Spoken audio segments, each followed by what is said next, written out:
Well, speaking of the dancing, Christian was back there genuflecting with his crowd to the Buckaroos, and they were all blathering at each other in a phony and unconvincing manner. And then we moved on to, I can't believe that I'm saying this, at this point in time, at like 9:25 or whatever p.m., a long match between Saraya and Mariah. Saraya and Mariah.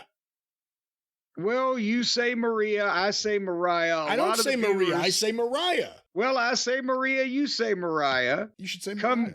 Come see, come saw. It's another one of those. We don't know what kind of come it is. It's co-see, co-saw, not come see. I thought it was come see, come saw. That's the way Mama Cornette used to say it. No, she did not. Stop it. Yes, she did.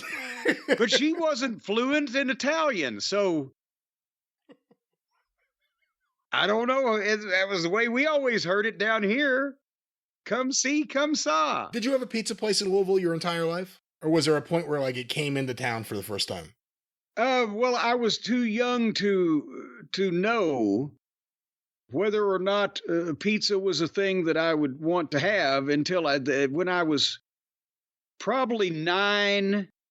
See, I mean, remember this predates most fast food chains when I was 9 years old, right? Right.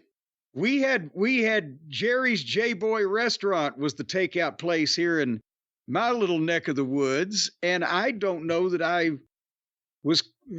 had gone to a McDonald's till I was like, I went to Wendy's before I went to a McDonald's, I'm pretty sure.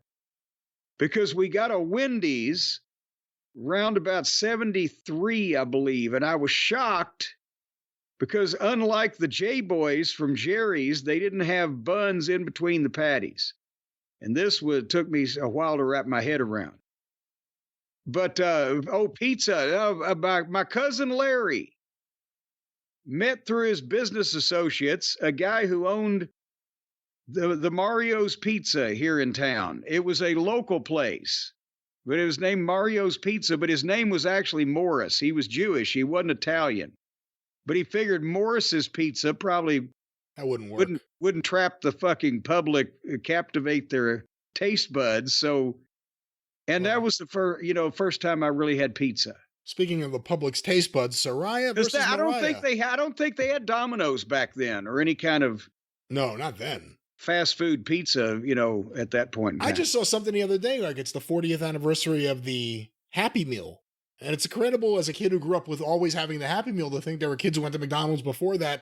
There was no Happy Meal, there was no drive-through, there was nothing. I can almost remember when there was no McDonald's.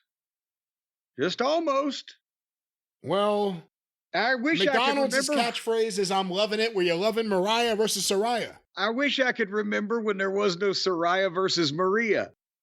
It was a long match. It was a horrible, sloppy, fake heat by the heels afterwards, and then the new Japanese girl. Come on, I want to lay ya. Hey, no. If you don't blame me, blame Heyman. Whatever her fucking name was, made a save. Mina Shirakawa, the woman with the bosom.